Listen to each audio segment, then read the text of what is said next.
you know, beyond the mission, you know, which we'll talk about perhaps at another meeting, you've identified some public perceptions that haven't been the most flattering.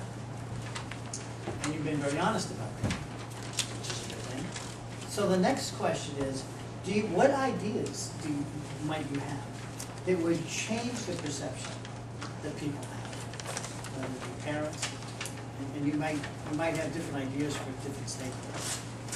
But this is kind of a critical thing in terms of the direction of the board and you setting the example.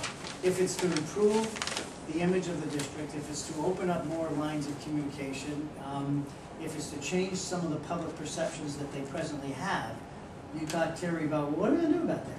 You know, it's not really a plan, but it's ideas. Again, we're laying the foundation here about what are some ideas that you may want to as a board pursue, and you taking an active role as a board now. This is not something you say to the superintendent, well, we want you to do this. This is you as a board. What can you do to help change public perceptions? So you've got the perceptions. How do you change them?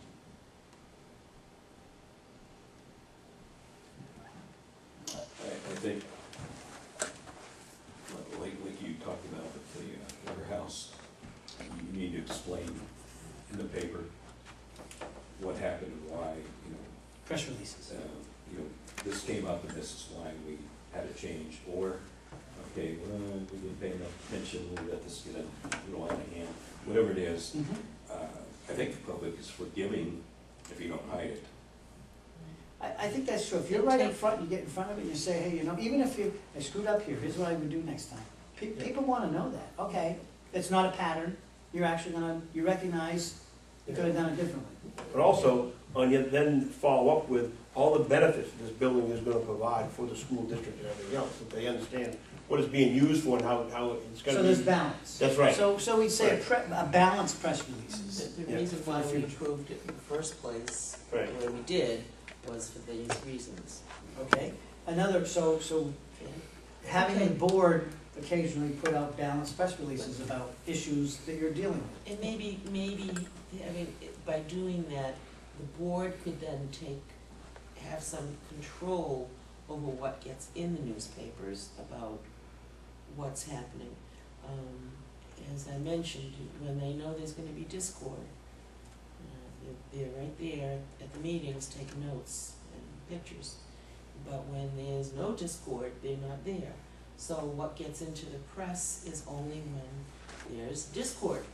Okay. And not when there's collaboration and cooperation and so there should be more good news press releases. We should take more control of what goes into the newspaper. And you know, last night's board meeting in Hillsboro during school board made these decisions for this reason. If we put it out as a press release, then it comes forward a little better than. You're right up front, you're transparent, you're letting the constituents know. Okay. Other ideas? You hit on an idea all the time. I think that we really need to be aware of, I guess, and that is giving these rumor mills instant credibility. You know, putting it back onto the person bringing the point to you. Well, you hear about this here, you know, the water's not working, or that's not working. Well, really, who have you talked to about that? And let them know. And if we can have a chain of command or an organizational chart, we can say, you know, go back to them. And like you said, I'm going to call so-and-so and let them know that you'll be calling. So now it kind of makes it even more important. Puts it back on them. It puts it back on them, but now they have to call because, you know, that someone knows that. You know, they're expecting the phone call. And, you know, all of a sudden they're going to get the truth. Right. And then once they know the truth and they've heard it, now they have more ownership in spreading the correct information as opposed to the. And they might be a little more careful about what it is they say that they think they heard. Right. And doing that. So Rich and I will work on developing a chain of command. And we'll bring it to the board and we'll talk about that. Because eventually we do have one. Yeah. Is it on the website? On the web, not on our website, but I have seen school district websites where when you click on the website, what comes up is chain of command. If you have a concern, first, please speak to the teacher. Second, please speak to the principal. Do we have that? Third, you know, just right on the front page of the web page, so you don't have to search for it. Paul, do we have that? We've got it, just not on the website. So if I go back to the office and say, I need the chain of command, someone's gonna hand me one? They should. Or do we have it in theory and in concept? We've said hundreds. Have you ever seen it? Let me 100 ask you times at a this. meeting. Have you ever seen it? Yes. Chain of command. Well, we have an organization chart that we asked for about a year and a half ago. But that's different, that's reporting. But, But isn't that the same thing? No. but we, Yeah, see, we, chain of command is not quite what it's called, it's, It's almost a complaint procedure, it's really. called, yeah, complaint procedure. Yeah, or yeah, chain of command is, an organizational chart is sort of a chain of command on who you report to and who's responsible. Hey, you're talking about something different, you're talking about, maybe we're mixing It's those two steps, terms. yeah. You're talking about, if there's a complaint, here is the process that you work through. So maybe we should call it something different, because now that I think about it, if it's called chain of command, you know, you're gonna think of this organizational chart and that people It wouldn't be report a bad back. idea to have both. That's right. Yeah. Yeah. Let us help you resolve your concerns. Right. Right. Now, one thing you do have that I really like is, under each administrator in the SAU office, it tells, I think that's the district, to be honest with you, it tells what they do. Like, Yeah. if you have a question or a concern, complaint, whatever, around curriculum, or whatever, professional development, it tells you to go see Helen. Right. You know, if you have something in this area, policy, whatever, it tells you to go see the superintendent. I like that. And so maybe that can be, what's the word, you can see to this whole thing, that you also have, you direct people where they go if they're looking for information.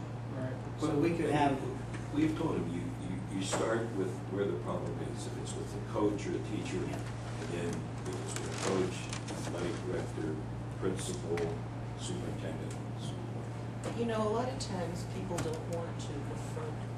Yeah, And that's. that, you know, you get a phone call, well, you know, the teacher, blah, blah, blah, well, have you spoken with the teacher? Well, I don't wanna do that, cause then she won't like my kid, or whatever, you know, she'll take it out of my kid. Then I say. that doesn't work though. You Yeah, can't you- deal you on really- anonymous complaints, and No. you really have to, you know, if adults, don't get me I going. know, I'll I stop know, participating. and I'm the same, I'm the same way with you, But so it has to be Yeah. our culture. I think. That's right, And that's, if- we have and to if you create don't- that culture. And if you don't fit into that culture, well, then you're always gonna be isolated and you're gonna be outside that culture. So you learn to adapt to the culture, or you're outside of the culture. So- What do you think so about- if someone called, if someone called me up and said, I have a problem, the teacher said blah, blah, blah, and I said to that person, go, have you spoken to the teacher, and they said no, then my response should be, we really need to go and speak to the teacher. I can't help you until you've gone through that step. I would go one step I further. don't even know if I would say, Until it I comes can't to the help, board. right, I would say, as a school board member, I'm not in that detail, that's not my responsibility. You have a responsibility to advocate for your child, and you should be able to talk to the teacher. And if you have a problem with that, then talk to the principal. Because then it needs to maybe be the principal, the teacher, and that person, because maybe they, you know, they're a little nervous about it, intimidated about it. But you want to create a pathway for the person to communicate. But it's not you.